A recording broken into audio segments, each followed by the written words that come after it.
किसी से पूछा जाए शिक्षा क्या, शिक्षा किसे कहते हैं, कहीं तो बच्चे तो उत्तरे नहीं देते, फिर हमें बताना पड़ता है भाई शिक्षा किसे कहें। शिक्षा जिसमें विद्या सभ्यता धर्मात्मा जितेंद्रिय आदि की बढ़ती हो और सब बुराई छूट कर सब अच्छाई ग्रहण की जाए, उसका नाम शिक्षा है। अब ये बताओ ऐसी कौन सी बुराई है जो संसार में आज का पढ़ा लिखा युग नहीं कर रहा, सब बुराई कर रहा है, तो मतलब ये शिक्षा के विपरीत चल रही है। तो संस्कार क्या होता है, जिसमें शरीर मन बुद्धि आत्मा से दूर होकर श्रेष्ठ गुणों को धारण किए जाए, उसका नाम संस्कार है। लेकिन संस्कार की पहचान क्या होती है? अगर आपने बहुत धन जोड़ लिया और संतान को संस्कारित नहीं बनाया तो आपने सुख नहीं मिलेगा। अगर सुख मिलेगा समाज को भी माता पिता को भी तो संस्कारी संतान से ही मिलेगा। तो संस्कारी संतान कहाँ बने? ये स्कूलों विद्यालयों में न तो राष्ट्रभक्ति न को जीवात्मा न ईश्वर के बारे में न धर्म के बारे में मतलब कोई विषय पढ़ाया नहीं जाता और न ब्रह्मचर्य पालन। तो इसलिए ये सारा बिगाड़ इसीलिए हो रहा है। एक भौतिक ज्ञान होता है, एक आध्यात्मिक ज्ञान। भौतिक ज्ञान ही पढ़ाया जाता है। भौतिक ज्ञान क्या होता है? जीविका चलाने के लिए, इसमें ज्ञान नहीं होता। इसका काम क्या होता है? देना के काम को मिनटों में कर देना और बहुत आदमियों का काम एक करते हैं, इसका यही अर्थ होता है और दूसरा अर्थ नहीं होता। और आध्यात्मिक ज्ञान क्या होता है?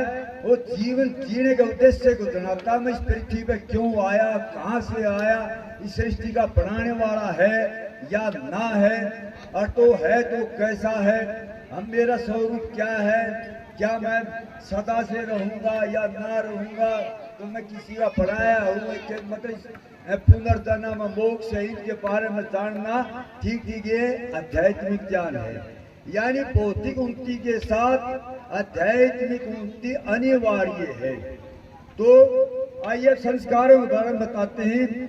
आत्मा मन बुद्धि शरीर से सब दुष्ट गुण कर्म स्वभाव दूर करके श्रेष्ठ गुण कर्म स्वभाव धारण करने और कराने का नाम संस्कार है।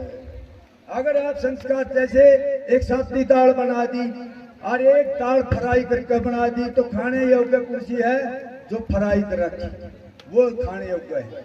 यानी संस्कार तो होता है ना, मानव जब भी कहलाता तो संस्कारित होता, अगर संस्कारित नहीं होता तो दानव होता है।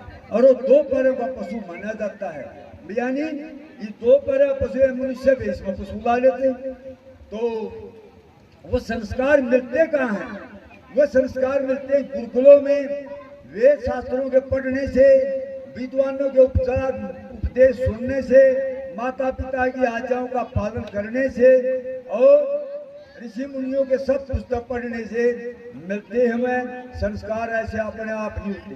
जैसे प्रकृति का एक नियम है, अगर आपने जमीन नहीं बोई तो वह खाली जमीन में प्रकृति खाली नहीं छोड़ेगी, उसको घास फूस से भर देगी।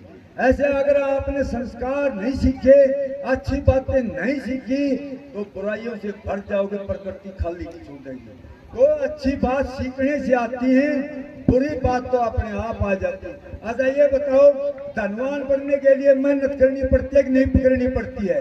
करनी पड़ती है। और गरीब बनने के लिए कुछ नहीं करना, बलवान बनने के लिए मेहनत करनी पड़ती है कि नहीं करनी पड़ती है? करनी पड़ती है।